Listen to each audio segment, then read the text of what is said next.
Buenas noches, queridos amigos. Instagram avisando a nuestros seguidores.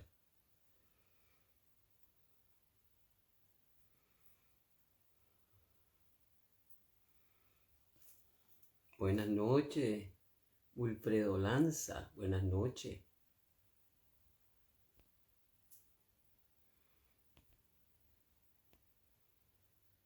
Buenas noches, que no veo tanta gente que está conectándose. Dios, ¿qué pasa? Bueno, voy a enviarte la invitación, Gabriel Wilfredo.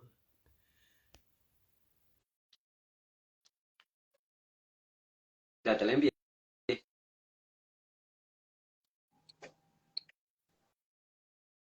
Wilfredo, no te veo. A ver, ahora sí.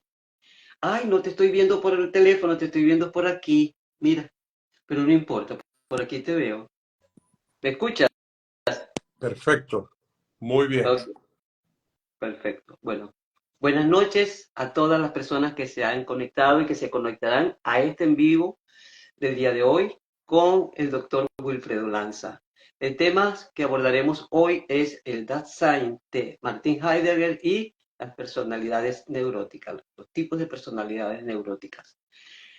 A todas las personas que nos escuchen y que nos vean, por favor les agradecemos, nos dejen en la parrilla sus comentarios y sus preguntas que en el momento oportuno se los vamos a responder. Así que bienvenido, Wilfredo, un placer tenerte nuevamente en este lunes aquí conmigo para que nos hables sobre la vinculación que hay entre el Dasein de Martin Heidegger y los tipos de personalidades neuróticas. ¿Por qué vamos a hablar? Lo hemos vinculado en este en vivo. Perfecto. Bueno, buenas noches. De verdad, para mí es muy grato entrar en comunicación con ustedes a través de este hilo comunicacional. Definitivamente son temas que de vez en cuando hay que reflexionarlos como para nosotros hacer nuestro propio autoanálisis y ver dónde estamos parados y ver qué estamos haciendo, cómo lo estamos haciendo y así estar como más a tono con nuestro propio modo de vivir. Es un tema muy interesante que viene como un hilo conductor desde que hablamos de la dimensión sentido, desde que hablamos de Heidegger, del Dasein, desde que hicimos aquella traducción de ese Dasein, de ese ser arrojado ahí. Acuérdense que le había dicho que la palabra existencia se separa de existere. Existencia significaría entonces arrojar fuera de ti tu ser, cuando tú te manifiestas. Y en este caso, lo que estamos buscando es esa aletheia, ese desvelamiento de la existencia del humano, ese Dasein, en el mundo. Entonces estamos buscando. Por eso es que cuando decimos nos divorciamos, entonces hablamos de nuestra ex esposa. Ex ya está arrojada de mi vida. Ex esposo está arrojado de mi vida. Ex Buenísimo. novia, ex novio. Todo ex es un arrojamiento fuera de. Y es lo que sucede con la existencia. Nosotros éramos puro sistere, pura existencia. Y entonces ahora arrojamos nuestra existencia fuera y la encontramos a ver cómo la develamos en ese mundo. Por eso somos existencia, arrojar fuera de ti tu propio ser. Y eso se hace manifestándote. Entonces, en esa constante búsqueda, como dicen los griegos, en esa aletheia, en ese desvelamiento, quitar el velo para ver qué es lo que está debajo, para ver cómo está constituido, para ver cómo está conformado, vamos entonces hasta llegar a revelarlo como una teoría de la experiencia. Es interesante porque aquí es donde Heidegger habla de lo importante de la experiencia. ¿Por qué? Porque su maestro Husserl se había quedado en una ontología donde la experiencia no entraba. Y aquí Heidegger le da el tema de la facticidad.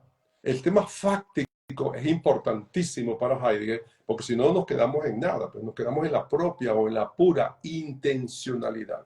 Aquí es una intencionalidad fáctica. ¿Hasta qué punto es posible tal cosa. Entonces entramos en el mundo de las posibilidades. De tal manera entonces que esto corresponde al modo de captar la experiencia de lo real que se me presenta. Entonces, ¿cómo capto yo Dasein?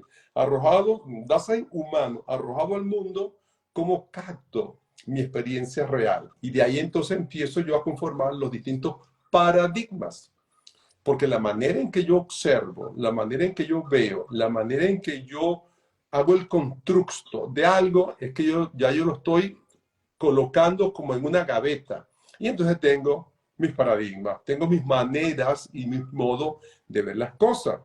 Por eso decíamos el otro día que cada uno de nosotros tiene su propio ecro, su propio esquema conceptual, referencial y operativo para vivir toda la vida.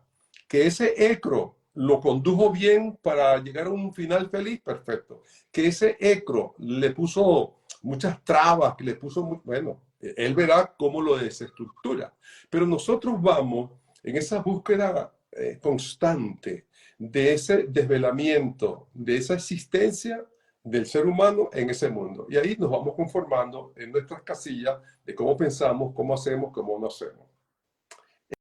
En ese ámbito psíquico, que es la apropiación de sí mismo y en el surgimiento del sujeto personal, tengan presente ahorita como que somos unos niños que estamos aprendiendo a caminar, que estamos aprendiendo a hablar, que estamos aprendiendo a decir quiero, que estoy aprendiendo a decir me gusta, o estoy aprendiendo a decir no, estoy aprendiendo a decir sí, estoy aprendiendo mis primeras palabras. Entonces yo me estoy conformando en ese ámbito psíquico, allí, entonces, donde se hace presente al ser humano las realidades como posibilidades, como posibilidades personales para realizar su propia vida. Entonces yo desde pequeño estoy siempre en comunicación con que me dijeron que no, oye, esto parece que no es posible. Me dijeron que sí, parece que sí es posible. Pedí y me dieron, parece que sí es posible. Pedí y no me dieron, parece que no. Entonces yo voy buscando un mundo de posibilidades y no posibilidades. Más adelante, no es en el momento, pero podemos ir diciendo cómo van entrando también en nosotros las frustraciones o no frustraciones. O sea, todas esas cositas se van armando allí, en ese arrojar fuera de mí mi ser y a buscar en el mundo lo que decíamos el otro día, el tema de la ¿cómo que se llama la palabra? De la instalación. Entonces yo me voy instalando en este mundo y ya voy viendo desde pequeño cómo voy conformando ese mundo de posibilidades. Las posibilidades para mi vida personal, sentida por mi persona, es lo que designa el término sentido. Las posibilidades son las que me van a decir, tiene sentido. Las no posibilidades son las que me van a decir, no tiene sentido. De tal forma que la apropiación mía de personalidad vivenciada como sentido de y como sentido para mi vida es lo que realiza el proceso de mi personalización. Entonces, mi proceso de personalización está imbricada en esas posibilidades de y para mi vida. Entonces yo voy agarrando elementos que me van sirviendo, voy rechazando elementos que no me van sirviendo. De ahí entonces que puedo ponerme en un elemento, en un modo exigente o en un modo no exigente, dependiendo de todos esos puntos que me van sucediendo. De tal manera que a la llegada de mi persona, esos elementos están personalizándose y se están constituyendo el horizonte de sentido. Entonces, yo quiero retomar esa palabra de el horizonte de sentido, porque es donde nosotros nos movemos, como una gran pista, puede ser de baile, puede ser de nieve, de hielo, puede ser de aterrizaje, pero es una gran pista, ese horizonte de sentido donde nos movemos. Y desde ese punto de vista del movimiento, nosotros vamos entrando en el punto que nos va a interesar, que es el proceso de despersonalizarnos Esto es en ese tema de la estructura psicopatológica, porque vamos a estar respondiendo de una manera negativa a lo que nos sirva o no nos sirva para aterrizar en ese horizonte de sentido.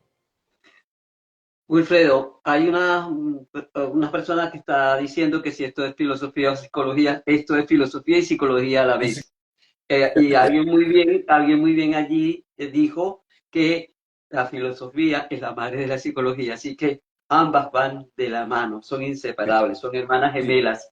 Mejor dicho, son madre e hija, no madre, hermanas gemelas, sí. madre e hija. No, Y lo otro es, indagando e investigando sobre las neurosis, el psicoanálisis las cataloga en tres tipos de neurosis, que son la histeria, la depresión y la fobia.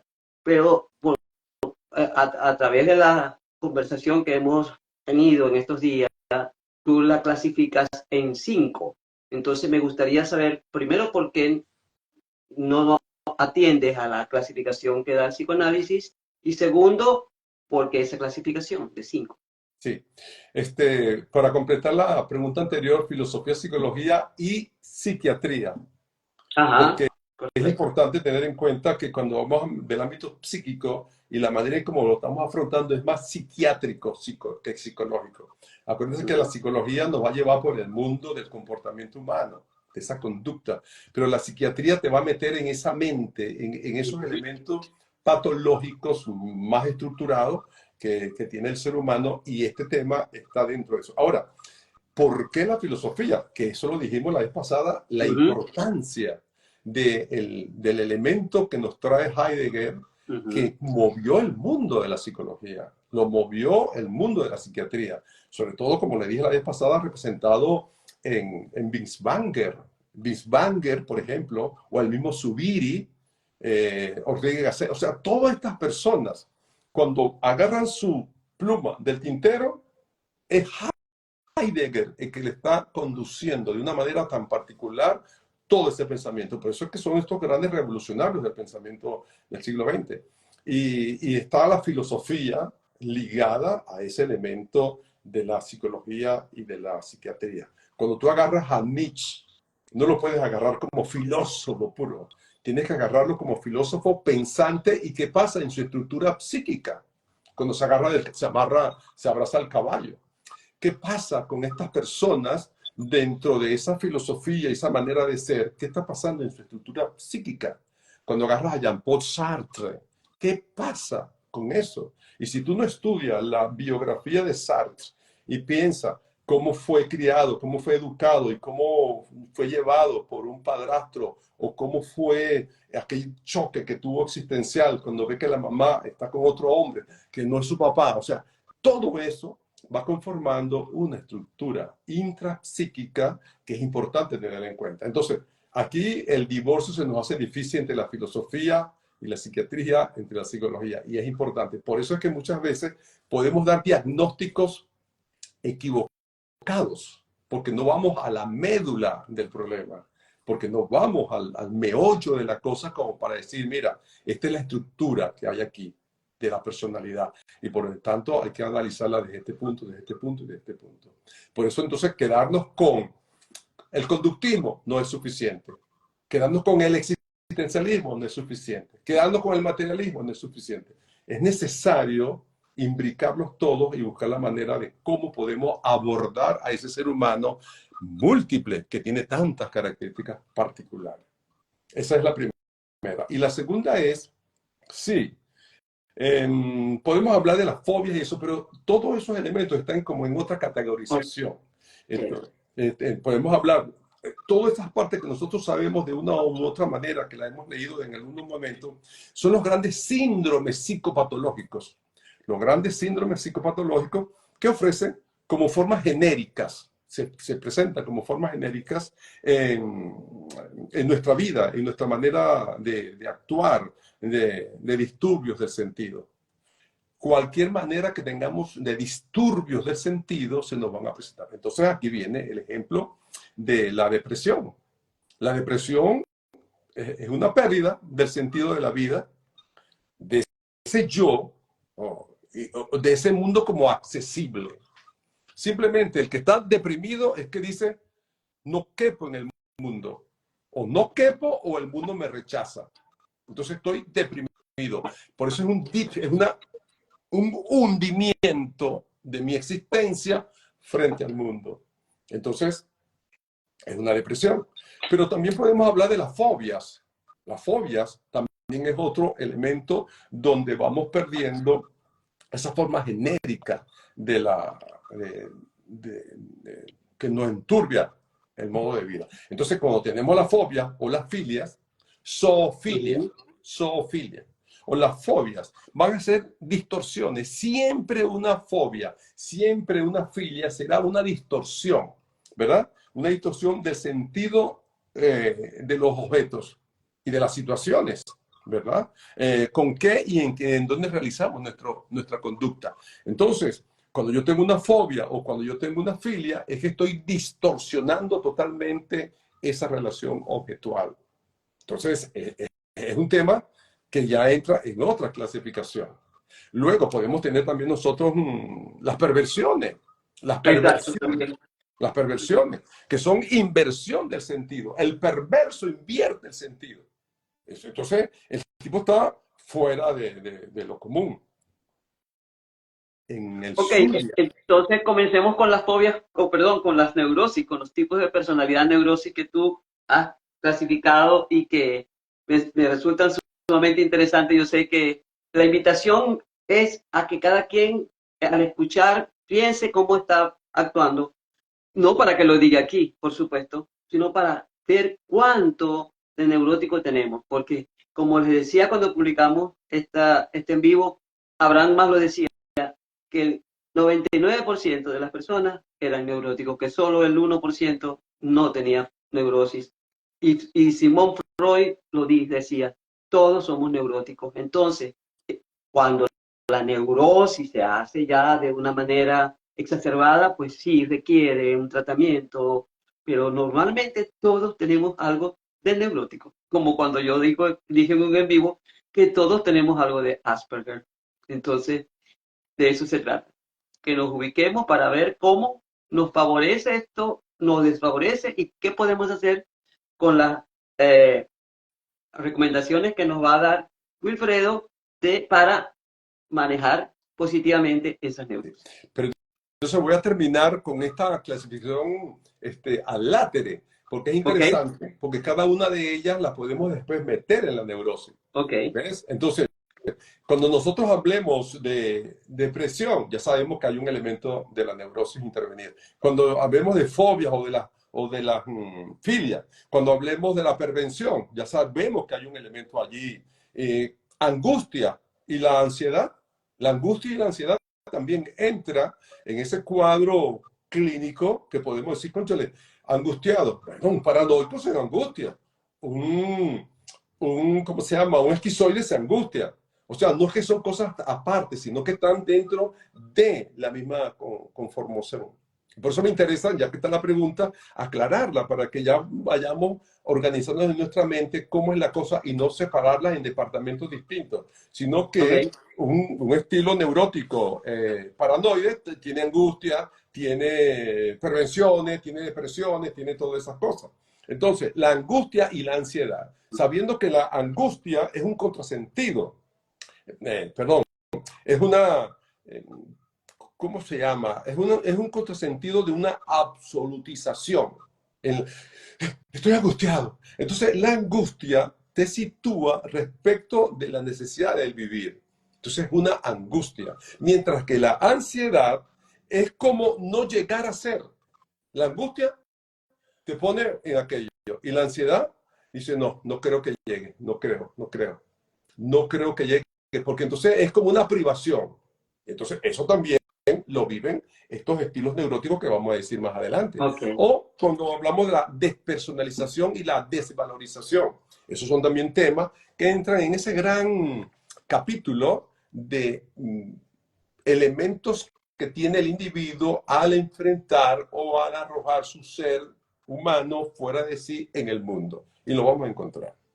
Ok, entonces, regresando al tema que nos hemos propuesto para hoy, sí, definitivamente vamos a ponerlo como un genérico donde Abraham Maslow le hicieron esa pregunta y él dijo, mira, el 99% del ser humano es neurótico.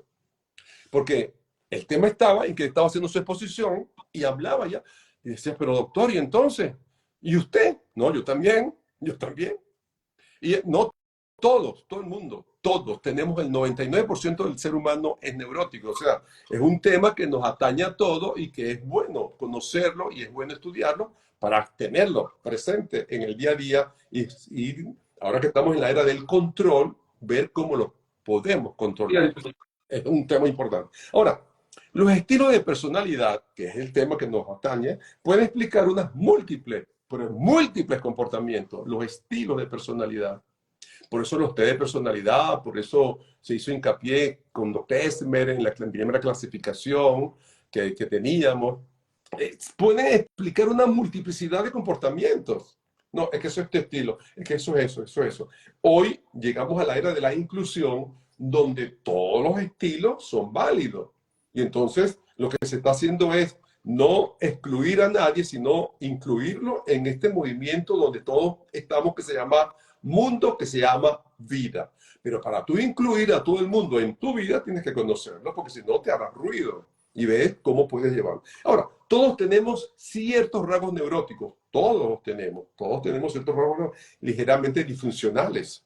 Entonces, cuando tú dices, oye, aquí estoy disfuncionando, aquí estoy exagerando, aquí estoy pervertido, aquí estoy haciendo, entonces tú te vas dando cuenta de cómo estás haciendo. Estos rasgos pueden implicar timidez. No es que él es tímido. Estos rasgos pueden implicar depresión. Él tiene esos momentos. A las 7 de la mañana ni habla. Después se le está. Bueno, depresión. Miedos irracionales. Por cierto, en los miedos. Dice que hay miedos reales, pero también hay miedos irracionales. Entonces, esos miedos irracionales. Entonces, tenemos esos momentos así, rasgos que nos aparecen. Recelos. Los recelos, parece mentira, pero como el recelo también te pone en un modo neurótico que te pones a sospechar de todo, ¿no? Que la salida viene de ser de Cantinflas. Aquí no dudamos de nadie, pero sospechamos de todos. Es interesante. Siempre me llamó la atención. No dudamos de nadie, pero sospechamos de todos.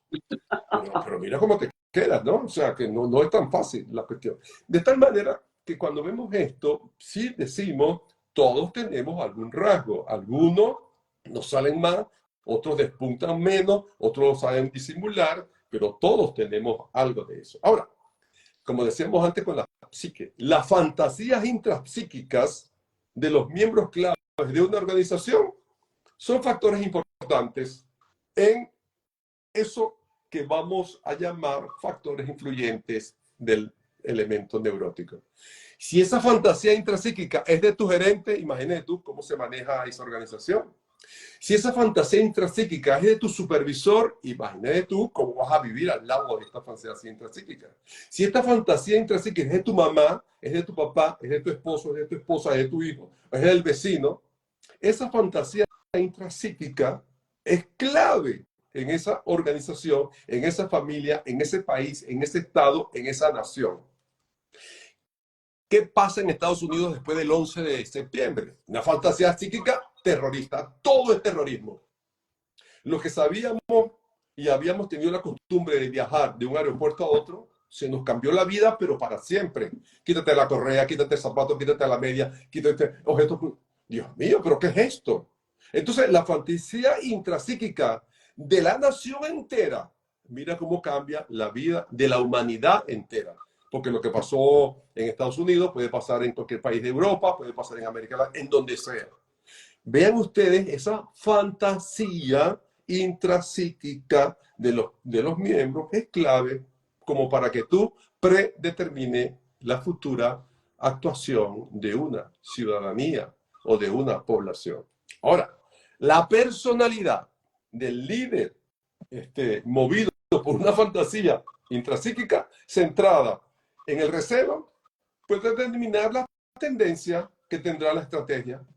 Acuérdate que el gerente dijo, y él es muy esto y esto y esto. Entonces tú tienes que estar pendiente de esa fantasía intrínseca recelosa que él tiene para que todo el mundo camine derechito en función de su recelo. En la estructura de la organización y en la cultura organizacional.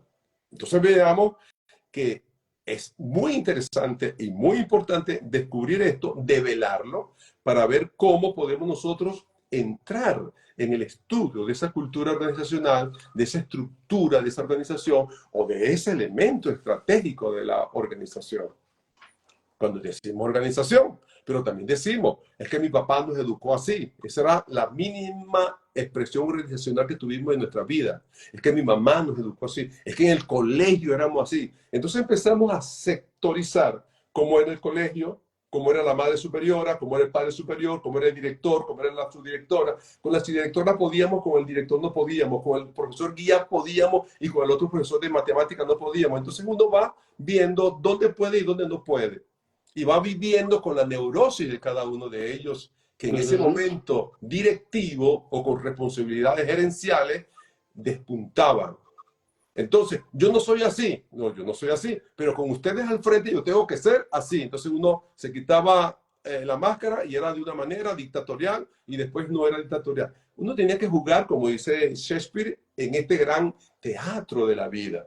Y es importante tenerlo presente a la hora de adentrarnos en este tipo de temas de conversación, porque es lo que tenemos como pan nuestro de cada día. No te escucho. ¿Me No, escucho? hice silencio para que tú me hicieras la... Ok, no, porque es que hay varias, han habido varios comentarios y han pasado, y entonces no los quiero dejar pasar. Perdonen ustedes, porque eh, vamos a ver, por aquí hay varios.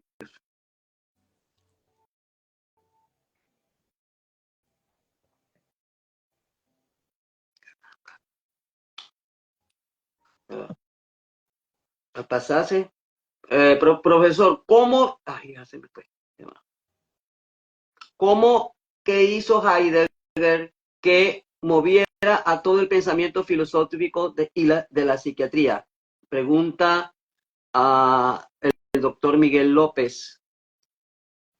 Y por otra parte,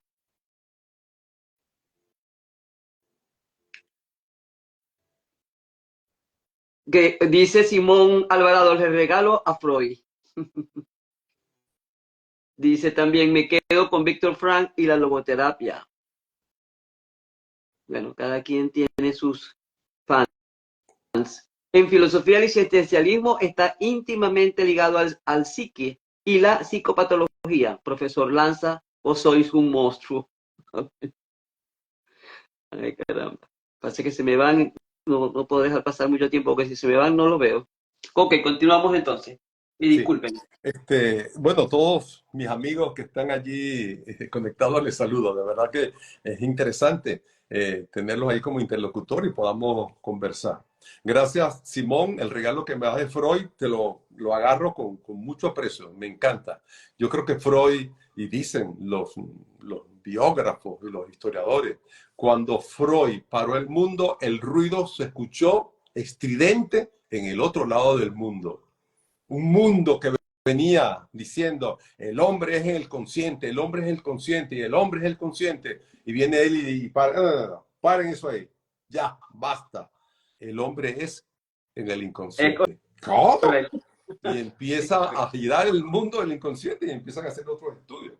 Por eso es que a mí me parece interesantísimo este Freud.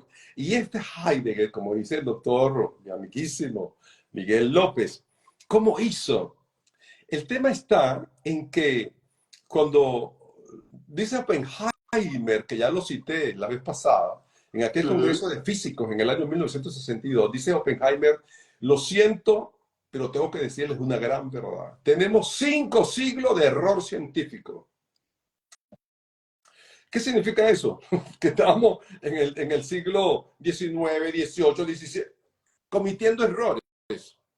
Así como él dice Oppenheimer eso, viene Heidegger y descubre al ser. Claro, él se inspira nuevamente en los griegos y habla de la aletheia, que es griega. Y entonces él plasma a ese ser humano aquí, en ese mundo, en ese horizonte de posibilidades.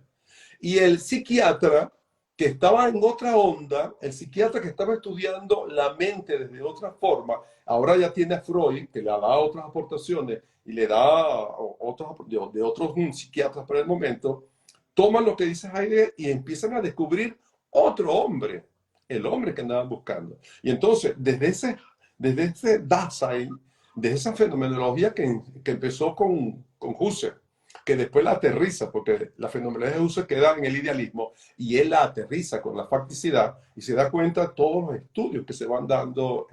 Y de ahí, pues, vemos, nuevamente cito a Albert Camus, cito nuevamente a Jean-Paul Sartre, a Marcel Gabriel, a todos estos tipos que entre la filosofía y la psiquiatría se fueron moviendo e hicieron una gran influencia. Para mí el aporte de Heidegger es de verdad, definitivamente, sumamente importante para ese ser que estamos nosotros tratando.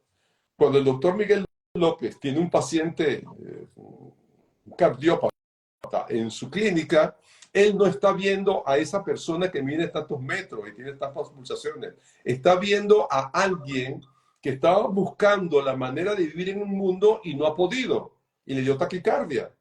Entonces, él tiene que empezar a ver, fumas, no fumas, come, no come. Entonces empieza a hacer una serie de elementos que dice, no, doctor, a mí lo que me duele es el corazón. Sí, pero el corazón te duele para ver cómo está tu dieta, estás muy gordo, estás muy flaco, no tienes esto. Y empieza a hacer una serie de cosas al ser existente, a ese ser viviente, a ese ser comiente, a ese ser bailante, ese ser hablante. Y entonces la sumatoria de todo ese ser dice, ah, no, con razón, tú tienes ese corazón así.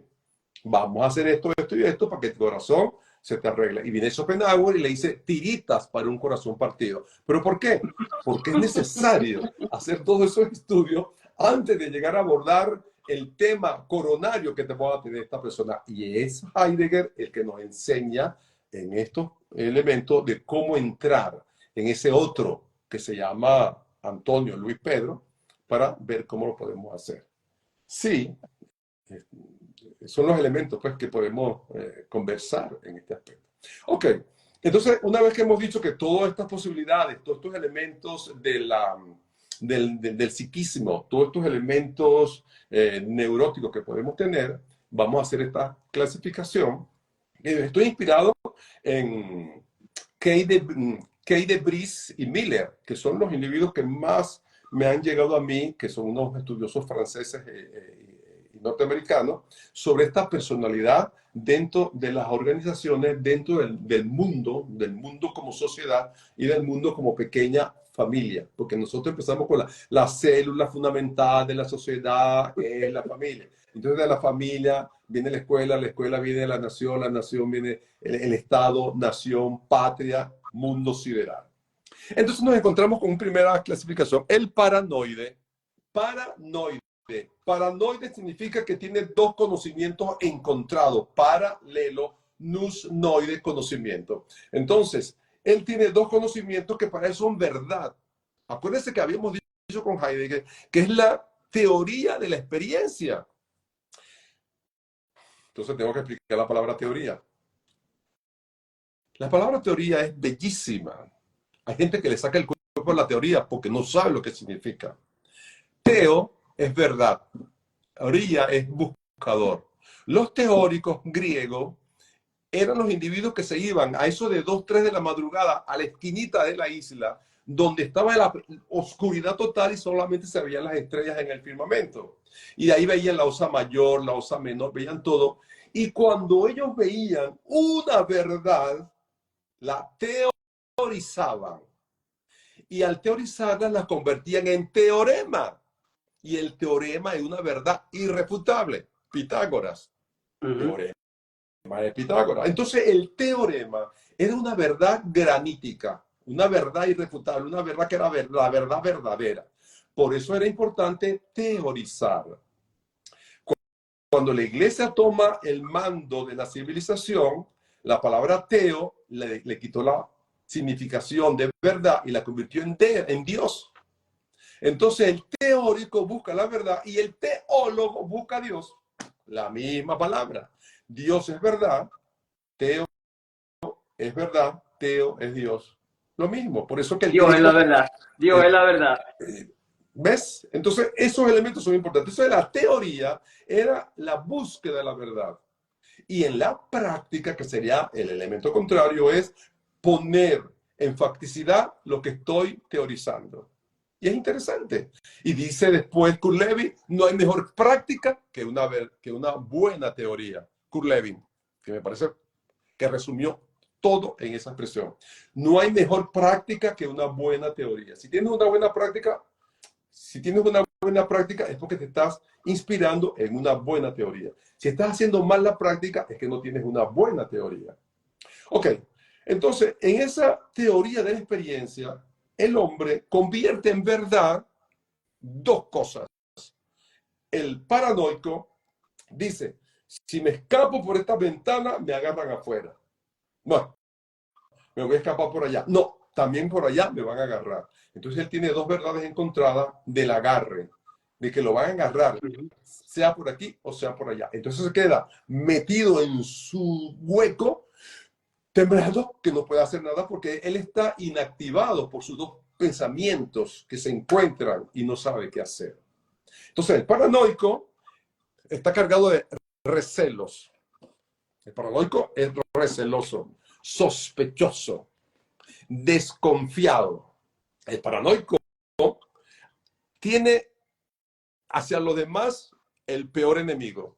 Entonces tiene recelo, tiene desconfianza hacia los demás, tiene una hipersensibilidad, de verdad, que es un elemento interesantísimo, porque su sensibilidad es mayor que la sensibilidad de los demás. Es un elemento de hipervigilancia.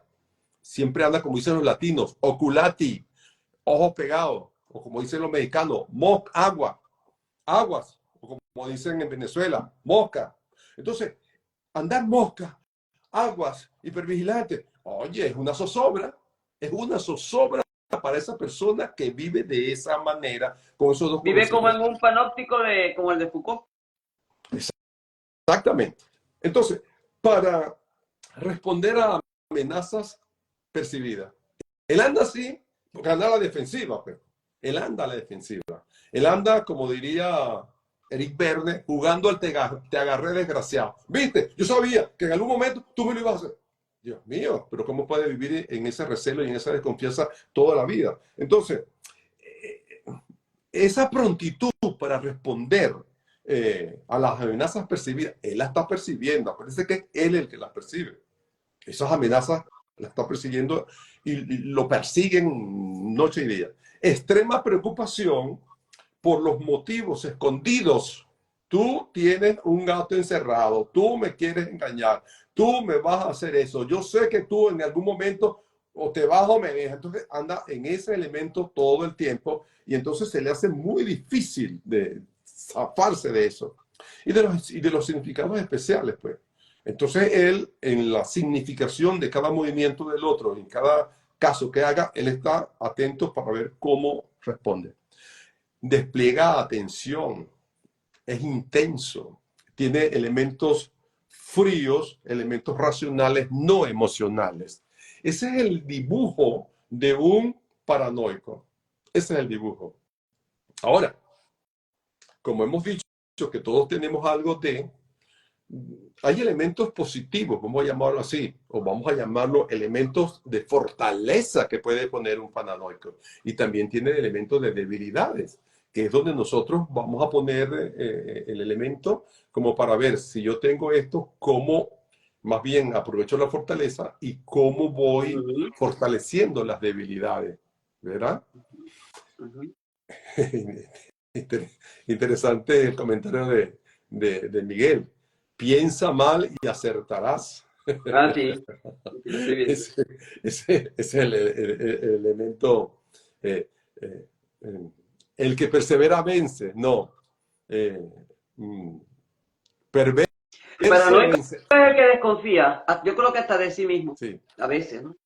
Miguel, ¿te acuerdas que cambiaron el concepto de el que persevera vence para cambiarlo por perversa y vencerás.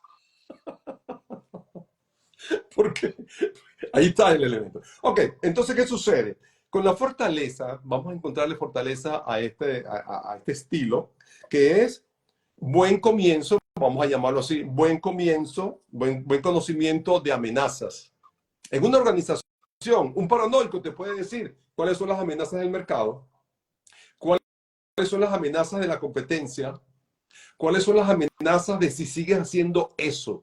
Imagínate tú una persona que tenga estas características, pues, porque él está más atento a las amenazas. Entonces, es un buen conocimiento de las amenazas y de las oportunidades.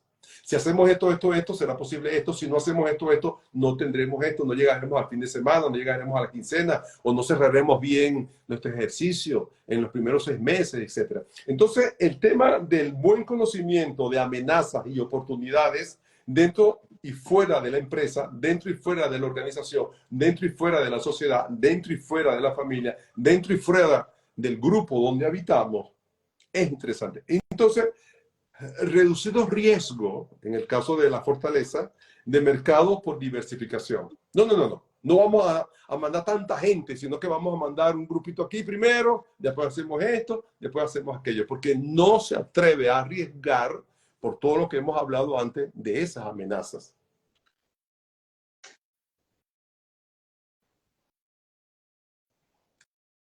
Sí, dime, me pediste la palabra. Lo que pasa es que como estoy con otro teléfono, estoy con un delay. Una pregunta que me surge escuchándote, y es, si una persona con personalidad paranoica tiene esos conocimientos paralelos de la realidad o de su realidad, ¿cómo podemos pensar que además generalmente no es la realidad, es su realidad, mas no es la realidad? ¿Cómo podemos pensar que es una fortaleza esa realidad distorsionada? Pregunto. No, no está distorsionada, sino exagerada. Entonces, por ejemplo, ¿Perdón? exagerada. Estamos hablando, por ejemplo, del mercado, de la competencia. Entonces, él se está antelando a cosas que pueden pasar si nos descontrolamos.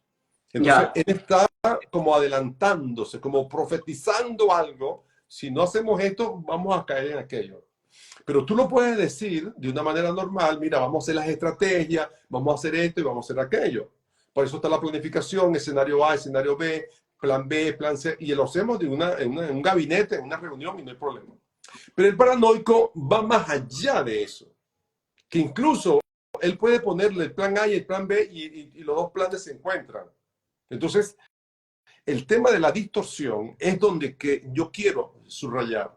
Entonces, cuando nosotros estamos dirigidos o estamos liderizados o estamos conducidos por alguien con este rasgo, nosotros podemos decir, oye, el tipo tiene razón, vamos a ver cómo reducimos, en vez de mandar 10 personas, vamos a mandar 5, pues, y vamos a ver, entonces, y vamos estudiando y vamos haciendo la posibilidad de aproximarnos a lo que podamos tener menos riesgo, porque el tema de riesgo es importante en el paranoico. El paranoico se ve en riesgo constante. Ahora, aquí hay un tema donde se pregunta también estos autores, ¿quién, para, quién paroniza? ¿La empresa al individuo o el individuo a la empresa? Yo no soy paranoico, pero con una empresa sí me pongo paranoico. Entonces, ellos dicen que muchas veces la relación es la empresa influye en ti, en tu paranoia, o tú influyes en la empresa en tu paranoia. Eso hay que ir con el bisturí de diamante de Morán para ver cómo podemos nosotros equilibrar esos dos elementos. Yo creo que ambos influyen. Sí, ambos influyen. Por eso que hemos hablado siempre de estas personas que tienen responsabilidades gerenciales, hay que ver cómo, hay que ver cuál es el perfil, hay que ver cómo se hace. Por ejemplo, vámonos a la iglesia. Un Juan Pablo II, con aquel dinamísimo que lo conocimos, viene un Messenger. Ratzinger dice, y bueno, parece que la iglesia se detuvo, parece que la iglesia se paró y ahora viene Ratzinger y dice esto y esto, y la gente, el ritmo, como lo perdieron. Pero el estilo de Juan Pablo II era interesante, y el estilo que necesitaba la iglesia por el momento era el de Ratzinger, interesante. Y después viene un Francisco. O sea, vean ustedes que son líderes y cada quien tiene una manera de ser.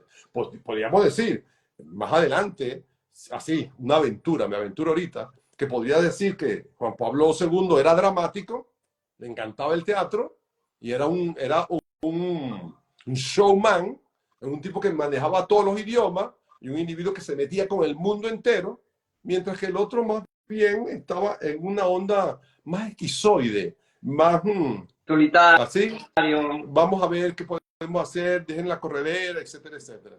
Para después venir un Francisco un poco más compulsivo y ver qué es lo que se puede hacer. O sea, doy ejemplos que son muy alados por los pelos, pero es como para decir cómo nosotros podemos estar dirigidos, liderizados por algunas personas con unos rasgos muy particulares y ver cómo le podemos sacar provecho.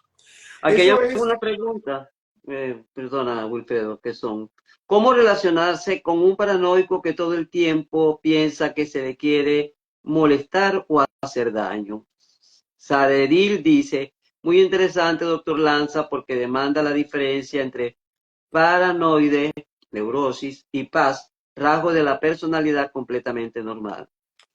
Cholmar dice, entonces, en el caso de un depresivo en una organización, ¿cómo podemos encontrar en ese trastorno las fortalezas? Y por otra parte, Carolina dice, el optimista crea el avión, pero el pesimista paranoico inventa el paracaídas. Ambos tienen lugar. O sea, me supongo que porque dice el lugar, me supongo que sea el lugar.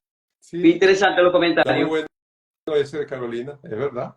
Entonces, sí, ahorita vamos a responder al depresivo porque está interesante la pregunta. Para terminar con el paranoico, entonces vemos que podemos nosotros, por el buen conocimiento y las amenazas que él nos está dibujando, tenemos la oportunidad para poner los parches o lo que sea necesario por ahí. Pero, ¿cuáles son las debilidades del paranoico? Que quizás sea un poco la respuesta. La falta de estrategia concentrada.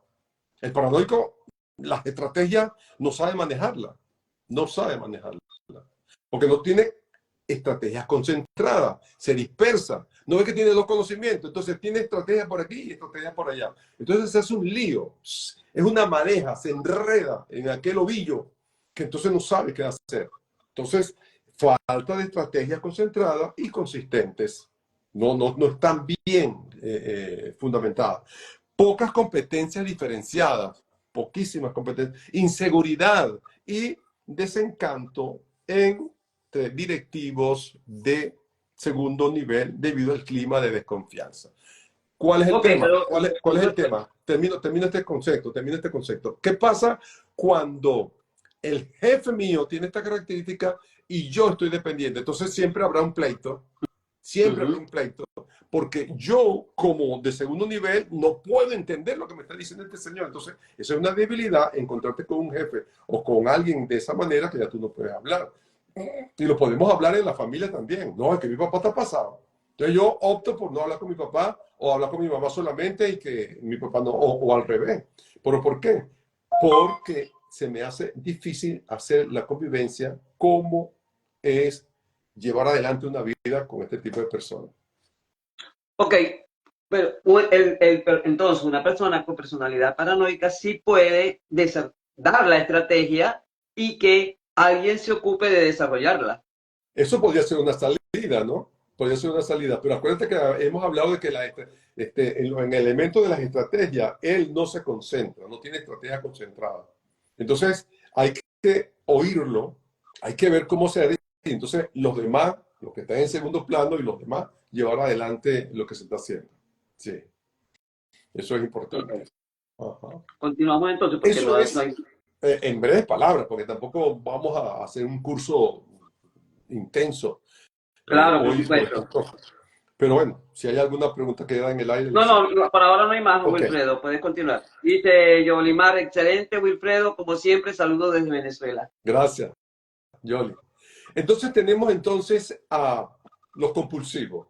El compulsivo también es otra figura interesante, porque es el perfeccionismo hecho individuo, el compulsivo.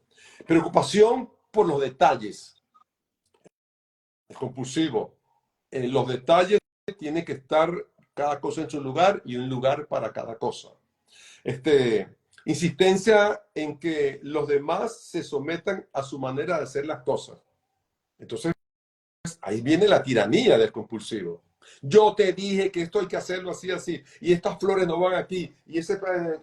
Entonces tú tienes que andar detrás corriendo para que el compulsivo no se exaspere y cumplir con sus deseos, porque él es el que sabe hacer las cosas y nadie más. Y tiene que hacer caso a esta insistencia en su manera de hacer las cosas.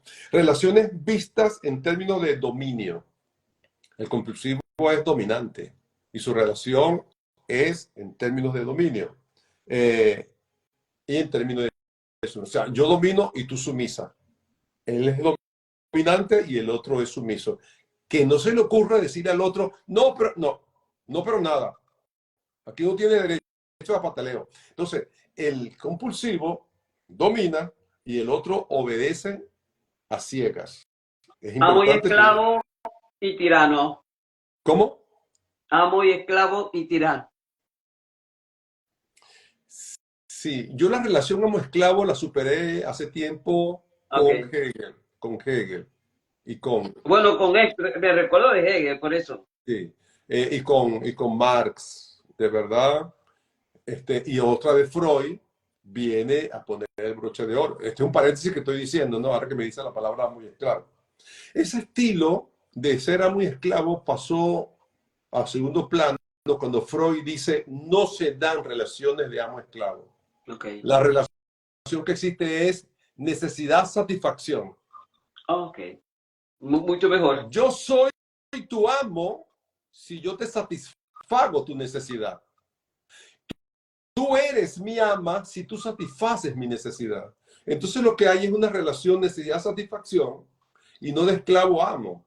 Entonces, yo soy el amo de la señora Petra que viene a limpiarme mi casa y yo le pago. No seas tonto. Que no venga Petra mañana para ver cómo tú te la arrodillas. Ay, por favor, venga mañana. ¿Por qué? Porque ella viene y te limpia tu casa. Pero ella, el día que quiera dominarte, te dice, no vengo mañana. Y ya tú no sabes qué hacer porque con quién va a dejar la casa. ¿Quién te cuida a los niños si no viene ella? Entonces se invierte la relación amo-esclavo por un elemento de necesidad-satisfacción. Ahora, el fin de semana, viernes a las 3 de la tarde, tú te conviertes en el dominador. Toma, señora Petra, su dinero. Y la señora Petra, ay, gracias, señora. Pero mañana no venga. No, te pago doble. Bueno, págame doble. O sea, el tema es interesantísimo cuando lo vemos desde ese punto de vista y nos acabamos con ese mito de amo-esclavo. Y ya Hegel lo explicaba y lo decía, y Freud ya le puso el tema. Necesidad, satisfacción. Quien satisface tu necesidad es tu dueño. A quien tú le sirves para satisfacer su necesidad es tu esclavo.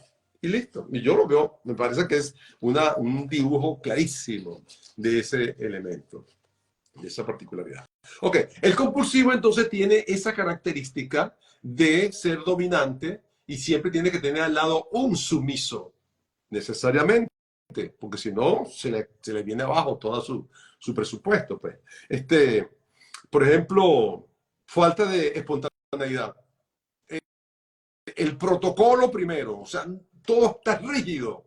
No hay espontaneidad, no hay libre acción, no hay eso. Hay una rigidez en el compulsivo porque todo tiene que ser a su medida. Es un tema importante que hay que tener presente en el compulsivo. Tiene incapacidad de relajarse, siempre está tenso, siempre está en la meticulosidad, siempre está dentro de la obstinación. Esa característica del compulsivo es muy particular porque nosotros tenemos la experiencia en nuestras casas, en nuestra escuela, en nuestra empresa, en las calles, etcétera, ¿no? Para tener una radiografía de lo que es el compulsivo. Ok, entonces, palabra clave, dominio, sumisión, obstinación, perfeccionismo, detallista, meticulosidad y falta de relax.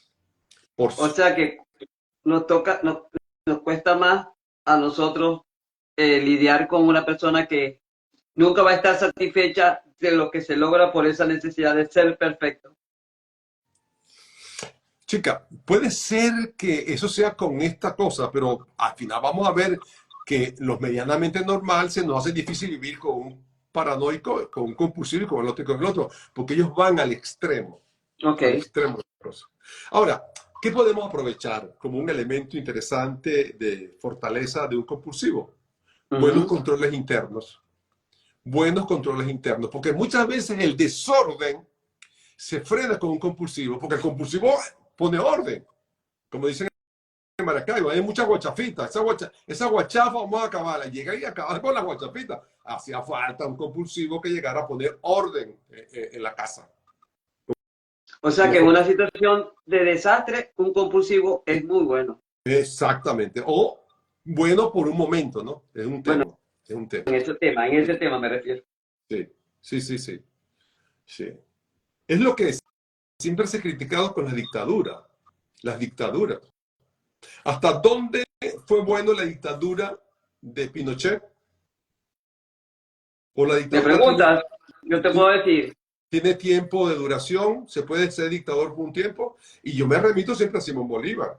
Simón Bolívar, cuando vio la caída de la Primera República, y dijo, no, no, no, esto se acabó. De ahora en adelante yo soy dictador. Y él, en la historia de Venezuela, Bolívar dictador, es un episodio interesantísimo, que él tuvo que dirigirse como dictador para poner orden, porque aquello era un despelote. Entonces, ciertamente, como acabas de tú decir con el ejemplo, hay momentos de compulsividad que son necesarios para frenar la cosa. Pues. Ahora, ¿cuánto tiempo dura la compulsividad? ¿Cuánto tiempo es esto? El gendarme necesario, el famoso gendarme necesario. Cómo poderlo vivir, cómo poderlo llevar adelante, etc. en una situación de Las, desastre natural, los compulsivos deben ser muy buenos. por ejemplo, sí. ¿Ok? O más que bueno, yo la palabra bueno me está haciendo ruido las dos veces que me la has pronunciado. Yo ¿Por diría qué? necesario. O sea, sería necesario contar con un compulsivo, Sí, con un será necesario liderazgo compulsivo, con una actitud compulsiva, conductas porque, compulsivas. porque van al detalle, vienen al orden, vienen a poner la estrategia y esas cosas. Entonces, en la estrategia producto-mercado, por ejemplo, están bien integradas y enfocadas. El compulsivo tiene ese elemento, que sabe el paranoico no sabía integrar, el compulsivo la sabe integrar, esa estrategia mercado y Exacto. producto. Entonces, porque él está especializado, él sabe eso, él sabe. Y él dice, mira, esto va aquí, esto va allá, tú sales a las 7 de la mañana con esta zanahoria de bailadores y estará en el mercado de coche a tal hora. Él tiene todo en su cosa, porque está dentro de lo que llama estrategia, dentro de lo que se llama orden. Ahora, ¿qué sucede con un compulsivo en sus debilidades? Oye, eh, las tradiciones no tan firmes. Las tradiciones son tan firmes que estrategias y estructuras se vuelven anacrónicas. Porque el compulsivo termina siendo tradicionalista. A mí la experiencia me dice que si esto y esto. Entonces, esa tradición lo ponen anacrónico. Esa tradición chocan con la estrategia. Hoy, en un mercado tan cambiante, un compulsivo se tiene que morder la lengua. Porque no aceptaría. ¿Cómo? Y ahora me hicieron esto. Y ahora me hicieron... No, no, no. Entonces, el tema de la tradición, a él lo frena. Porque entonces se pone anacrónico, se pone obsoleto en sus estructuras de mercado o de lo que sea. Es lo que pasa. También lo podemos ver en la familia y lo podemos ver en las Por ejemplo, escuelas. Entonces, la familia, ¿cuál sería un ejemplo? bueno, mi papá o mi mamá o mi abuelo, por ejemplo, mi abuelo, cuando yo tengo mucha influencia de mi abuelo es la tradición. Mi abuelo es, cuando yo tenía tu edad, había hecho tal cosa. Entonces, Así. cónchale, uno llega a sentirse como acomplejado. O mi papá es de la compulsividad, que cuando llega, él no llega a dar bendiciones, ni qué hiciste en la escuela, ni no, sino ¿Quién me quitó el martillo de aquí? Yo tenía un martillo. Dios mío. No sé. Entonces, ¿cómo te conviertes tú frente a un papá compulsivo? Es un tipo que tiene todo el tiempo en susto, que si quitas una cosa de un lugar, tiene que ponerla en su lugar. Que no es mala idea. Si te prestaron, devuelve. Si quitas, pon. Si abriste, cierra. Eso es lo que le dice el compulsivo. Pero, cuando tú vives bajo esa tensión, ¿quién se comió el pedazo de torta que yo dejé aquí? Bueno, entonces todo el mundo tiene que ver quién se la comió. Entonces, en la familia, yo diría que en la familia tradicional, en la familia de nuestra edad, había mucha compulsividad en alguna de las dos figuras, en la mamá o en el papá. Por lo general se le acuñaba al papá, pero yo conocí muchas familias y todavía conozco muchas familias donde el compulsivo era la mamá y tenía el orden ahí preestablecido para todo. Sí, es fácil ver todos esos temas así. Y por ejemplo, los que somos hijos de la dictadura para después ser reconocidos por la democracia, se ve fácilmente en Venezuela cuando estaba Pérez Jiménez y cuando entró la democracia. Se cambió totalmente el panorama de la familia y de la sociedad venezolana, bajo una dictadura y bajo una democracia. ¿Por qué llega Chávez con un discurso diciendo aquí hace falta una bota militar?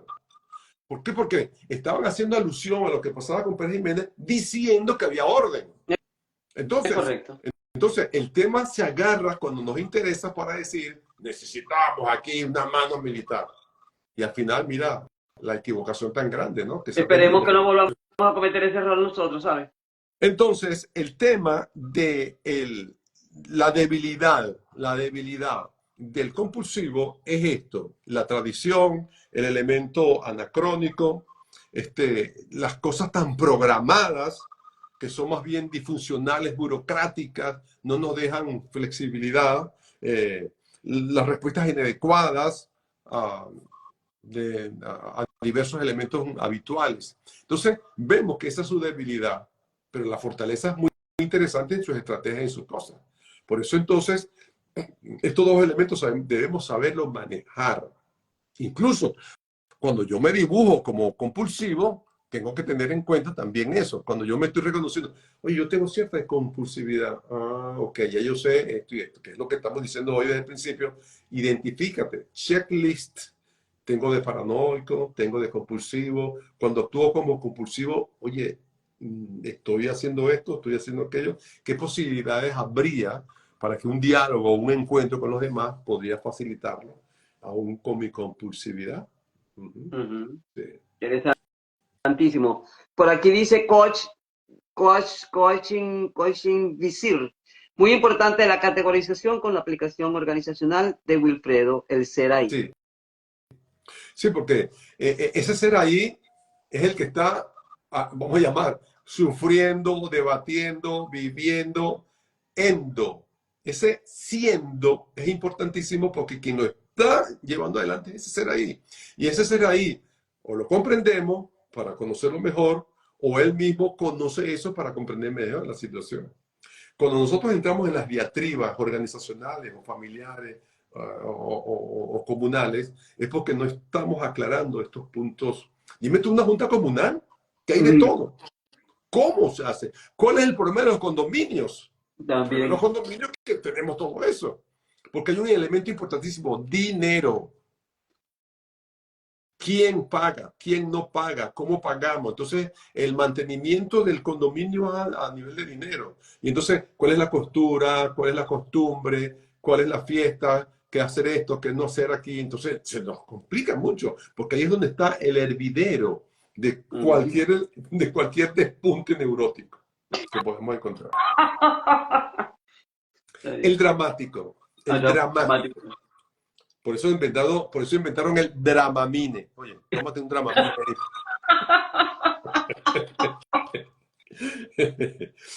Voy a meter a la farmacopea aquí en la cosa.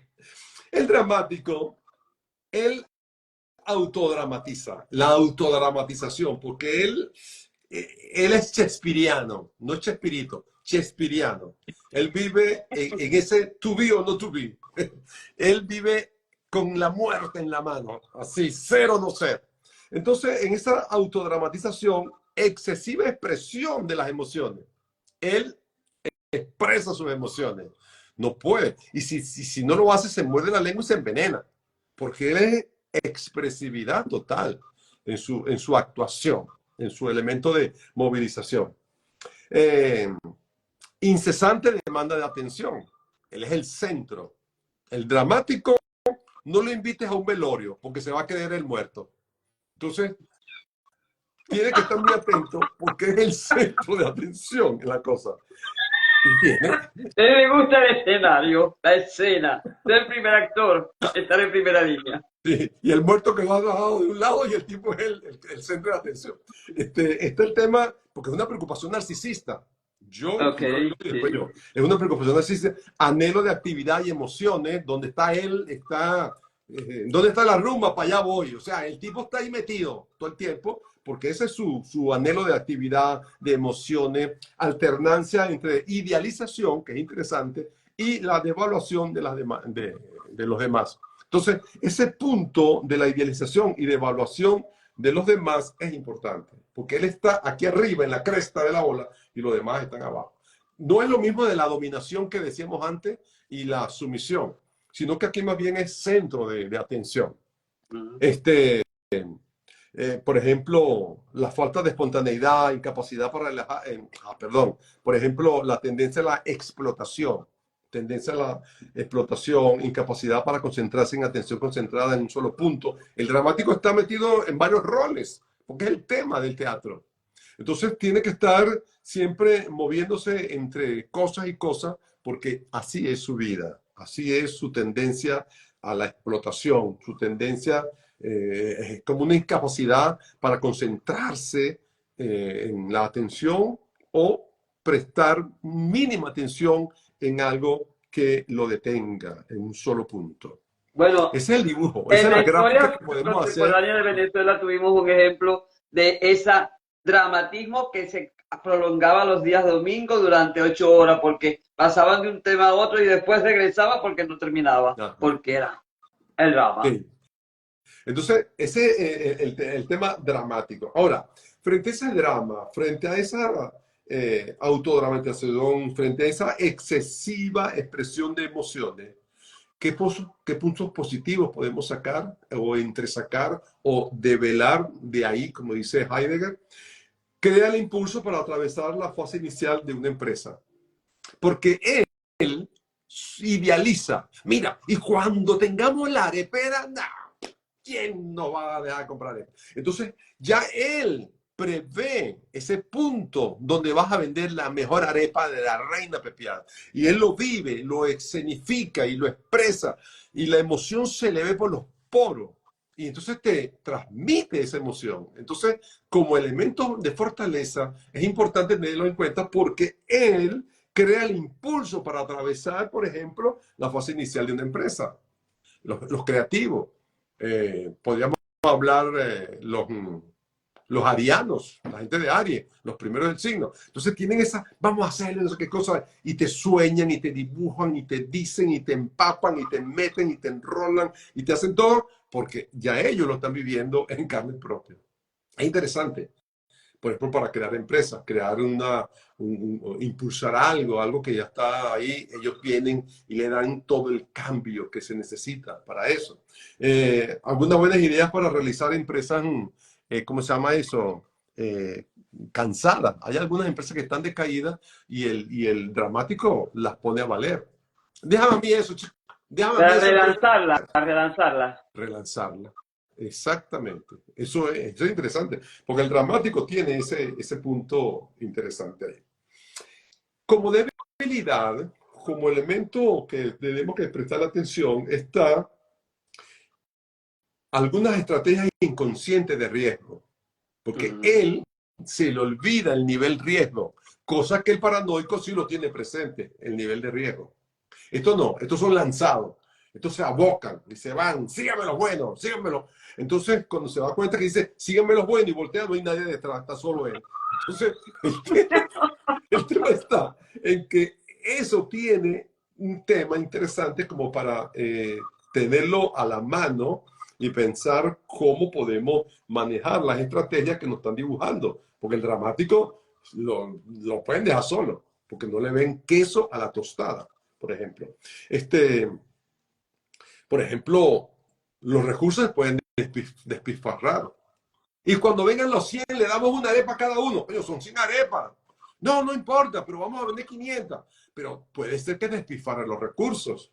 Son esa gente botarata, esa gente que no mide las consecuencias y entonces los recursos los despilfarran. Entonces, en vez de hacer 10 pancartas, hacen 20 pancartas. En vez de hacer 10 pancartas, hacen 100 y hace que aquel papelero te quede ahí. Entonces, despilfarran los recursos. O, por ejemplo, con el manejo de las personas, en vez de mandar 2 personas, mandan 10. No, pero es que esto no es necesario. Pero dice, no, es que todo el mundo tiene que hacer un boca a boca. Y te inventa aquella cosa. Entonces, eso es una debilidad que hay que contrarrestar porque más bien crean innecesarios problemas.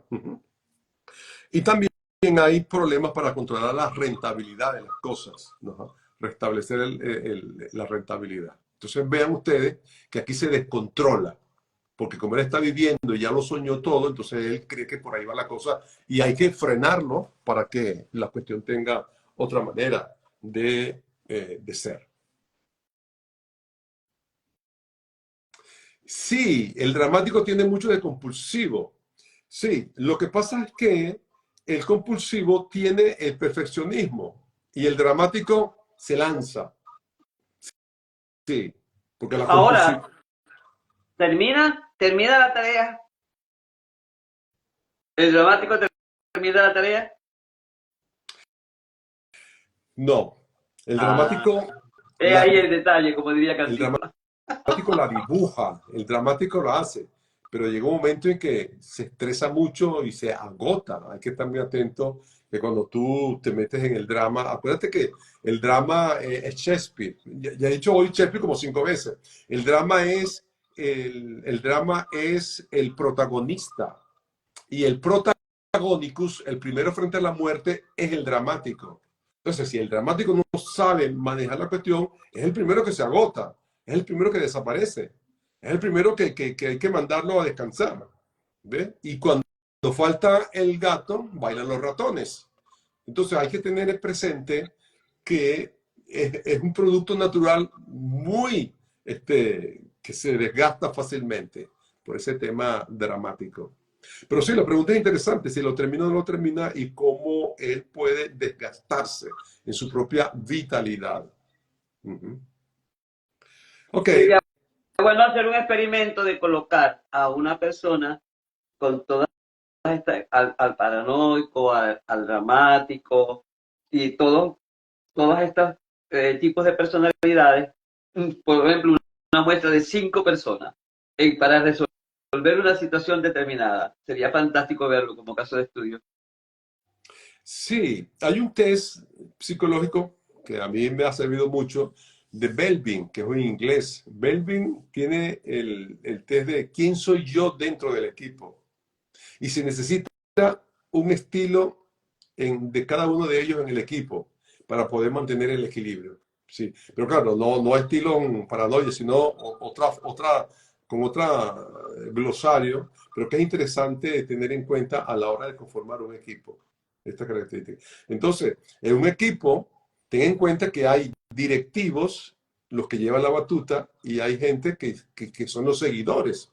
Entonces, ¿cómo vamos a combinar este directivo con estos seguidores? ¿Cómo vamos a hacer ese equilibrio, ¿no? Entonces, hay que tener en cuenta que si yo soy paranoico y soy el coordinador, yo tendría que entender que yo soy el coordinador, no el paranoico. Porque si no, no dejo hacer nada a los demás. Claro. Entonces, yo tendría que ver, pero eso es ya un estudio bastante alto, donde tú agarras en un counseling, en un consejo, en un asesor y decirle, mira, acuérdate que tú tienes esta característica, pero si no lo tomas en cuenta, no vas a dejar que trabaje el equipo. El equipo tiene esto, porque el equipo es más, es un plus, Claro. más allá del directivo, y es importante tener eso en cuenta. Ok, el depresivo. ¿Qué pasa con el depresivo? El depresivo, sentimiento de culpa. Sí, yo fui el culpable, sí. O sea, porque entonces el depresivo al sentir sentimiento de culpa se autoaísla del mundo. Es como Adán y Eva expulsados del paraíso. Entonces ya yo no tengo paraíso. Ya estoy fuera del paraíso. El paraíso perdido. Entonces yo me siento culpable. Falta de valor, autorreproches por mi culpa, Por mi gran que yo fui el culpa. causante, yo fui el que metí la pata. Entonces tiene eso. Es que mi hija está enferma por mi culpa, es que a mí me dejaron por mi culpa, es que todo. Entonces hay una serie de elementos que me van conformando como la persona más, la persona peor de este mundo que pueda existir, ¿no? Insuficiencia, nada es suficiente, pues. Sensación de desamparo, estoy solo, estoy sola, nadie me quiere, desesperanza de estar a merced de los acontecimientos. Eso me pasa a mí y al Pato Lucas. Eso me pasa a mí. Ahora solamente que venga un perro y me orine. O sea, cualquier cosa le puede pasar, porque él está así, a la merced de los acontecimientos. Una pregunta, ¿y cómo sería un depresivo victimizado? Porque se victimiza a sí mismo. Sí, sí. Okay. La victimización, por lo general, tiene ese tema depresivo. Sí. Okay. Por Janet, aquí dice, por aquí dice Janet, Sadedil, nosotros, discúlpame, nosotros Sadedil dice, crecimos. el compulsivo lo había reseñado generalmente es obsesivo, el dramático me encantó su acepción, yo diría está mejor en la tabla. Está bien. Mira, nosotros crecimos, nosotros, tú y yo, y la generación nuestra creció con Janet cantando Yo soy rebelde, porque el Ah, mundo me hizo cierto, así. porque todo. Yo quisiera ser como el niño aquel, que es feliz, pero yo no puedo. Es una canción depresiva, una canción donde incluso yo estoy cantándole al mundo fuera del mundo. Entonces, estoy a merced de los acontecimientos, estoy discapacitado, disminuido de la capacidad de pensar con claridad. Mi pensamiento es turbio, mi pensamiento es oscuro, mi pensamiento no tiene claridad. No puedo pensar en claridad, no puedo. La pérdida de interés, no estoy interesado en nada. Pérdida de motivación, no me motiva nada. Es una incapacidad de experimentar placer. Ya no me gusta la comida, no sé, no le consigo sabor, ya no cocino, no me gusta bailar, no me gusta nada. O sea, los síntomas propios del COVID, cero sentido, cero sentido. Y por eso, muy bueno que digas eso, por eso la época de depresión del mundo entero fue el COVID. La mayoría estaba deprimida. Perdimos el sentido del gusto, perdimos el sentido del olfato, perdimos el sentido del pasado, no teníamos pasado. Y el presente era turbio, no sabíamos qué hacer. Y el futuro, la muerte. Entonces, el tema está en que un depresivo tiene todos estos elementos. ¿Te imaginas una mamá depresiva, un papá depresivo, un presidente depresivo, ¿cómo se llama? Un gerente depresivo, un supervisor depresivo? Sin embargo, ellos, desde su depresión, tienen un elemento de fortaleza, que podíamos sacarle alguna beta por ahí. Y está dada por la eficacia de los procesos internos. Porque el depresivo es muy interno, íntimo. El depresivo Ya, es... mirándote hacia adentro, Sí, desnudándose. entonces se podría aprovechar porque el depresivo está hablando de su depresión. Y entonces ese proceso interno se le puede sacar un elemento de estrategia concentrada en ese punto donde él está parado, que es la eficacia de los procesos internos. Entonces, no tiene la araraca del dramático, no tiene la imposición del compulsivo y no tiene, ¿qué pasó? No, del ataque misterioso de algo receloso del paranoico, sino que más bien está en aquel proceso interno y está viendo cómo hacer las cosas paulatinamente como para que no vuelva a meter la pata o para que no vuelvan a extraditarlo o para que no vuelvan a culpabilizarlo, para que no vuelva a ser él el culpable de las cosas. ¿Y cuál es la Ahora, forma? una pregunta con respecto a esto. El depresivo está escuchándose a sí mismo cuando quiere salir de la depresión. Busca escucharse a sí mismo. Se mete en su mundo interior.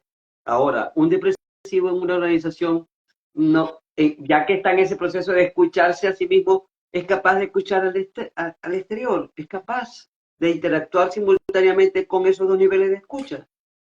Sí, se hace como difícil, ¿no? Se hace como difícil, pero por eso la película se llama Misión Imposible.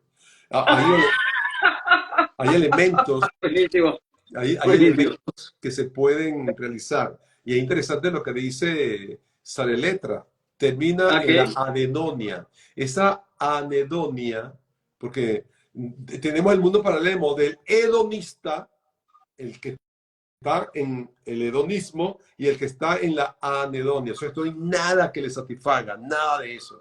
Entonces, aquí, respondiendo a la pregunta, podemos decir que sí, que hay una debilidad, que hay un elemento muy interesante allí, fuerte, por ejemplo, que es la estrategias anacrónicas.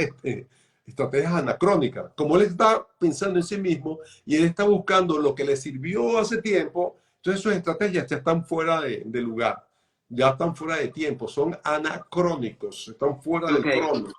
Y luego Sí. hay un Fuera de moda, estancamiento, ya no sirven, ya no funcionan. sí, y hay un estancamiento organizacional, si es una empresa, un estancamiento en la familia, porque él o ella no es capaz de dar el paso adelante para ver cómo se puede hacer. Porque de verdad es una situación dificilísima de llevar adelante frente al mundo del depresivo, porque tampoco tú lo puedes dejar solo, tú tampoco lo puedes dejar. Aquí es donde entra la ayuda del conjunto, de la familia, etc. Y además, Empatía con sí, él. Fíjate una cosa, y aquí dice García Ruiz, y cuando de verdad la familia etiqueta al despreciado, el despreciado es verdaderamente víctima. sí, claro, porque se hace víctima del desprecio, se hace ya, lo está sacando del ruedo, lo está sacando. Ujú. Es un juego interesante de víctima y victimización, de todas formas, ¿no? Por eso es que cuando se habla del síndrome de Estocolmo, aquella Ajá. víctima que se fusiona a su victimario, hacen dupla, se hacen amigos. Y entonces, oye, parece que no estás tan mal, porque parece que te gusta la cosa. Pero es que descubre la manera de superar su depresión o su elemento de no tengo con alguien que sí tenga, aunque el costo sea fuerte. Pero es una manera de subsistir, una manera de llevar la cosa. Y termino con el tema de la desventaja o de la, ¿cómo se llama? De la debilidad que está dada por estos elementos de apatía, elementos apáticos, elementos de inactividad, elementos de confinamiento en mercados moribundos. Entonces son aquellas típicas personas que yo conocía a una persona. ¿Cómo amaneció? ¿A ti qué te importa? ¿Oh? ¿Cómo está? A ti no te interesa. O sea, es una apatía para todo. Y La esa apatía, pero apatía, la apatía grosera también, ¿no? sí, pero no importa. La del, esa es la apatía del odio, la apatía de darse al No, odio. no. Pero quédate con la primera parte, no lo adjetivices, si es grosero o no, sino Perdón. que era su respuesta. Y entonces todo el mundo sabía y lo tomaban a juego. Habla con fulanito y salúdale a ver qué te responde. A mí me dijo que me interesaba y a otro y así. Y había ejercicios donde tú te ganabas a la persona y hablaba contigo y te decía. Pero son elementos donde el sufriente lo expresa de esa manera.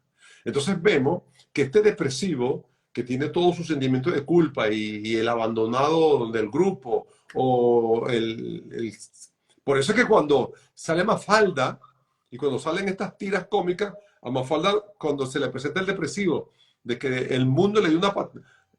Si el mundo te da la espalda, te dice Mafalda, tranquilo, dale una patada por el trasero porque es la primera oportunidad que tienes para hacerlo.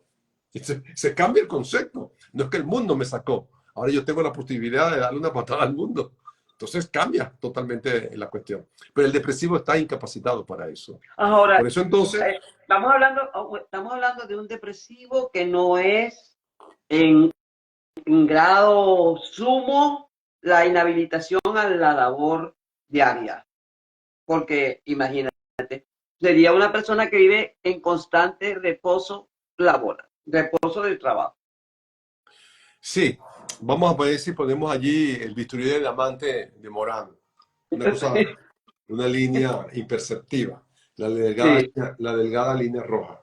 Lo Ujú, interesante es que tenemos esos rasgos, ¿no? Hay momentos ujú. depresivos, hay momentos que no me importa nada, hay momentos que como amaneciste cansado y acabas de llegar del trabajo y ya estás cansado, hay momentos y hay momentos. Así como hay modo avión, también hay modo depresivo. Entonces, en ese caso, eh, cuando se detecta en la familia, es un problema serio. Cuando se detecta en la organización, es un problema serio. Porque estas personas no dejan hacer nada. Sobre todo si es una persona con responsabilidades gerenciales. Tú no puedes depender de un depresivo.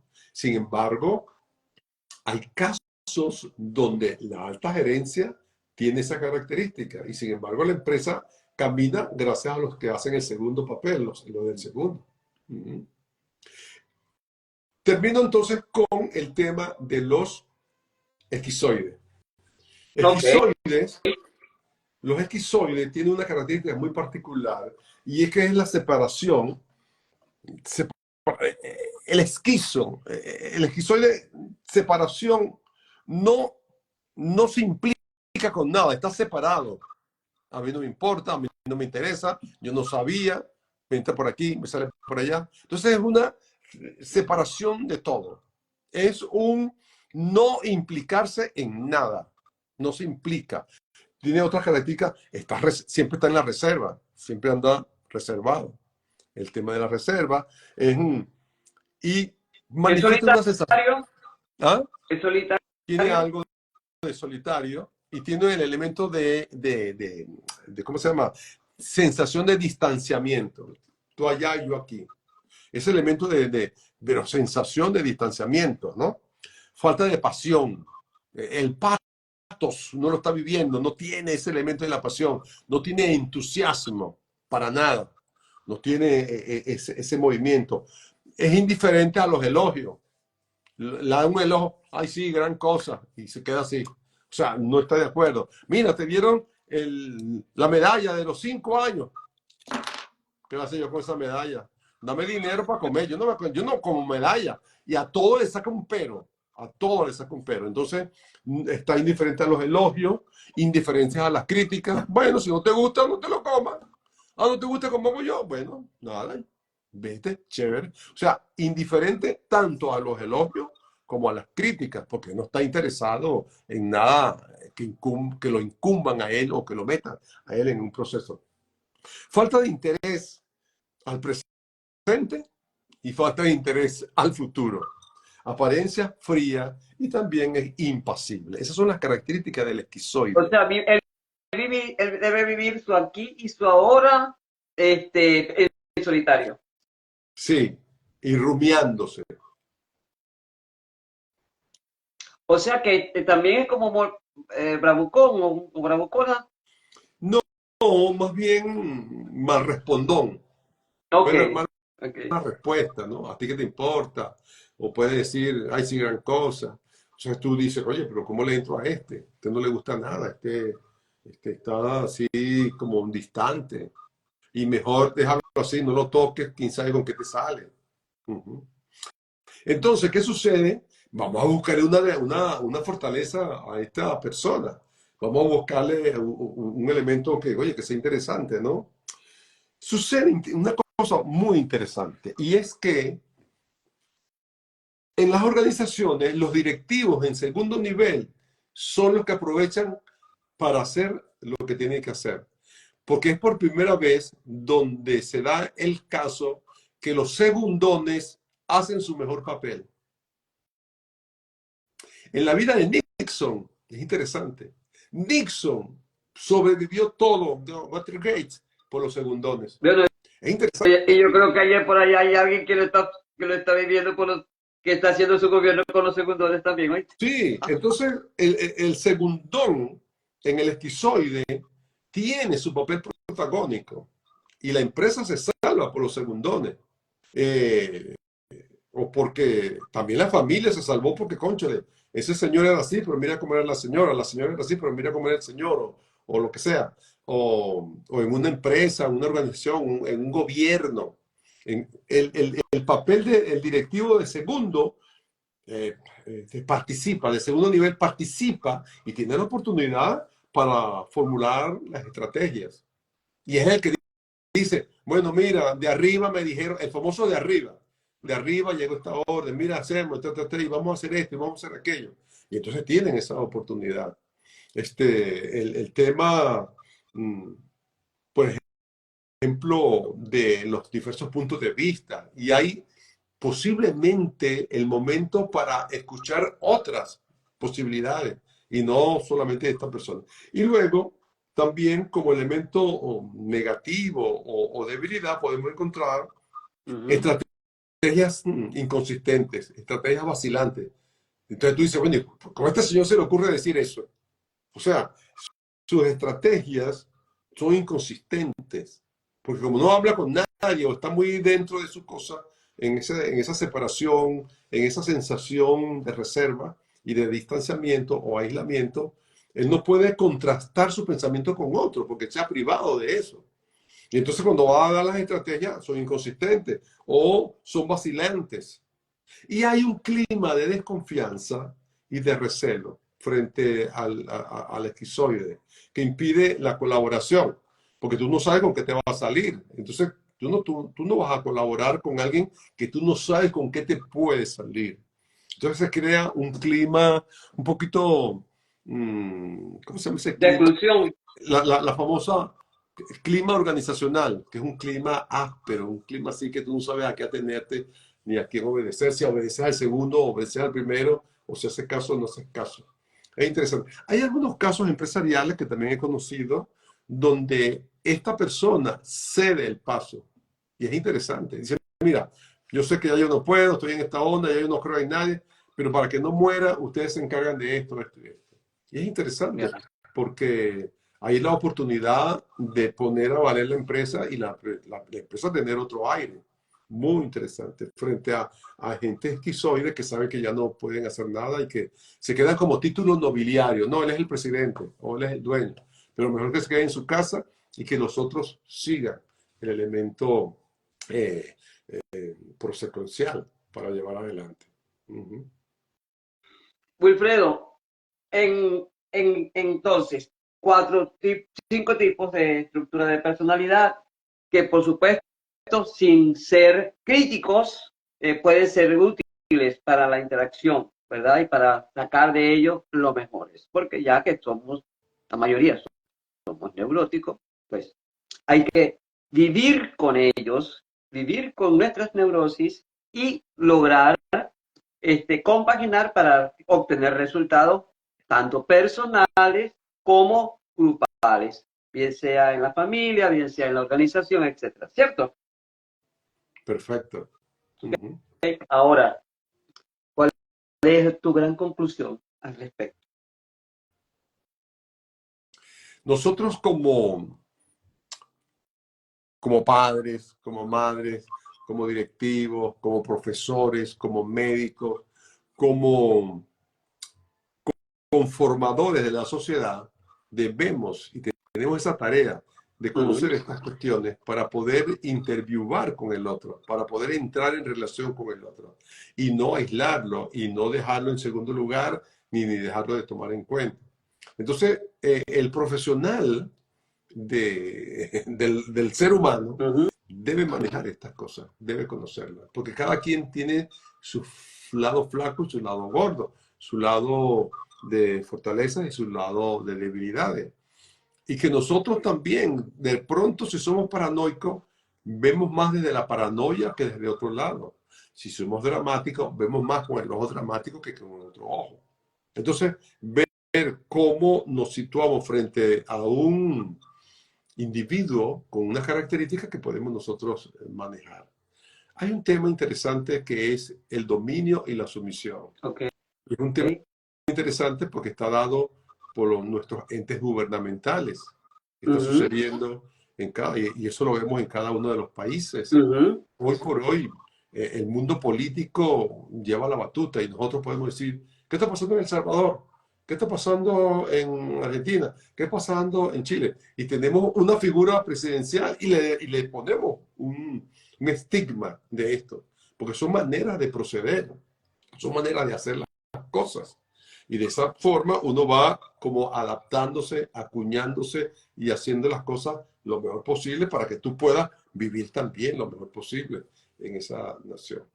Por eso es que no sé, en estos momentos yo podría decir, como ya se dijo hace tiempo, ya no hay países de izquierda ni países de derecha. Así dicen. No hay norte ni sur. Lo que hay son oportunidades de vivir. Donde yo tengo la posibilidad de vivir bien, donde yo tengo la posibilidad que decíamos con Heide, de yo arrojar mi ser fuera de mí y sentirme realizado como persona en ese mundo.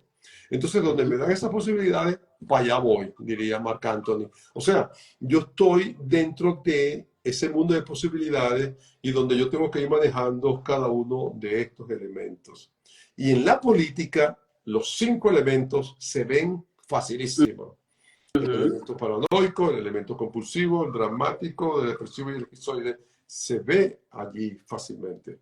Entonces nosotros tenemos que estar muy atentos de dónde estamos ubicados, en qué empresa estoy instalado, en qué sociedad me muevo, en cualquier situación de vida me estoy moviendo como para llegar que es el otro tema, la realización personal, que es un tema que se ha olvidado un poco, que es un tema de los años 70, 60, 70, 80, se hablaba mucho de la realización personal, pero llegó un momento que se olvidó y no se habló. Pero es necesario retomarlo porque allí está el secreto de la vida, de la realización personal. Yo escalé mi ideal, yo llegué a alcanzarlo. ¿Qué es lo que dice Abraham Maslow en sus temas de la pirámide de las necesidades? ¿Sí? Espero que la gente haya captado la idea y descubrirnos cuánto tengo. Yo le decía a mis estudiantes, mira, yo soy dramático. Yo tengo aquí el Hamlet en la mano. Y si yo dando una clase no sudaba, parece que la clase no funcionó. Entonces, y hay personas que son más tranquilas o que son más compulsivos o somos paranoicos, etcétera, donde convertían al estudiante como un elemento negativo y yo tenía que salir airoso. Un concepto de docente que me pareció muy interesante una vez. ¿Quién es el maestro? El maestro es aquel individuo que está en el paredón de los fusiladores, el pizarrón, y todos los fusiladores al frente dispuestos a disparar si te equivocabas. Y oye, pero qué figura tan paranoica, ¿no? Porque estás en el paredón. Mientras que cuando tú vas en otro estilo de compulsividad, tú eres el que impone y no hay fusiladores. Y cuando tú vas con un drama, tú vas al teatro de la vida, a meter a todos los muchachos en tu propio teatro. Cuando O tú sea vas que desde la en la escuela hay de todo para enseñarte a vivir. Así es, así es. Diría el poeta, por eso yo concluyo que mi motivo mejor eres tú. Así es, mi motivo mejor eres tú, yo, todos los que están aquí, y por eso estamos aquí. Sí. Bueno, Wilfredo, Que si muchas una rosa gracias pintada de por azul, este... que si una rosa pintada de azul, que si eh, eh, lo que sea, no, no, no. Mi mejor motivo eres tú, la persona que está al lado. Eso es el mejor motivo. Claro, así es. Bueno, los últimos comentarios, Coaching Visir dice, la compulsión a la repetición es característica central de muchas neurosis, donde está esta última no existe, habrá mejoría. Por otra parte, Sare aplaude, Saredil aplaude, por aquí No, pero también, lee el anterior que no la capté bien, que ya no va, parece que cosa. ya te la voy a leer, ya te la voy a leer. Dice, ¿cuándo nos regalas otra nueva oportunidad de escucharte? Los lunes estamos siempre aquí a las 8 de la noche con nuestro filósofo Wilfredo Lanza. Nos vieron todas los darditos que lanzó hoy, pero de amor, de sabiduría y con esa claridad y con esa serenidad. Aquí, los lunes, con Wilfredo. Pero ¿cuál es Dice Johnny... la ¿Ah? pregunta? Sí, sí. La compasión, la compulsión a la repetición, ya se lo leí, ¿verdad? Ya va. Sí, esa es la que va. Esa. La compulsión a la repetición es característica central de muchas neurosis. Donde esta última no existe, no existe, habrá mejoría. Donde esta última no existe, ¿habría mejoría? Habría mejoría. Habrá mejoría. No es una pregunta, es un Claro, comentario. porque ese compulsivo va bajando su compulsividad, pues. Y entonces, en la medida que vaya equilibrándose, habrá mejoría. Pero si sigue en esa repetición y sigue en eso, empeñado en eso, entonces sí es verdad que no hay mejoría. Así es. Dice García, muchas gracias por sus enseñanzas, doctor Lanza. Y a ver, Sare, corazoncitos. Liliana Mercedes, también corazoncitos. Gracias por esos corazones. Ok. De no, donde no existe la repetición, quise decir. Donde no existe la repetición, quiso decir. Ujú. García, lunes a las 8 de la noche, hora de Venezuela, 6 de México.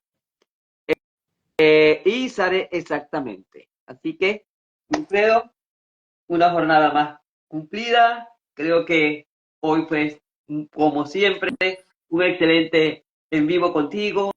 Muchas gracias a todos los que se unieron. Les vamos a pedir un favor. Yo les voy a pedir un favor. Las personas que han hecho comentarios, que se van satisfechas de este en vivo, contentas, el vivo va a quedar grabado. Y les pido, por favor, dejen su comentario. Porque la idea nuestra es sumar cada día más personas que puedan ver en estos en vivo algo de utilidad para su vida personal, para su vida laboral, para su vida familiar. De tal manera que le agradecemos, nos dejen un comentario breve en el video, en el en vivo cuando lo descarguemos. Y por otro lado, les invito a que se suscriban a el canal de YouTube María Andrade Rodríguez, donde también todos los en vivos que hacemos están cargados allí. Y nos ayudan, nos apoyan con el canal por YouTube, que es gratuito. Y por favor, vayan allá, María Andrade Rodríguez, y se suscriben. Y a Wilfredo, muchísimas gracias. Infinitas gracias por tus enseñanzas.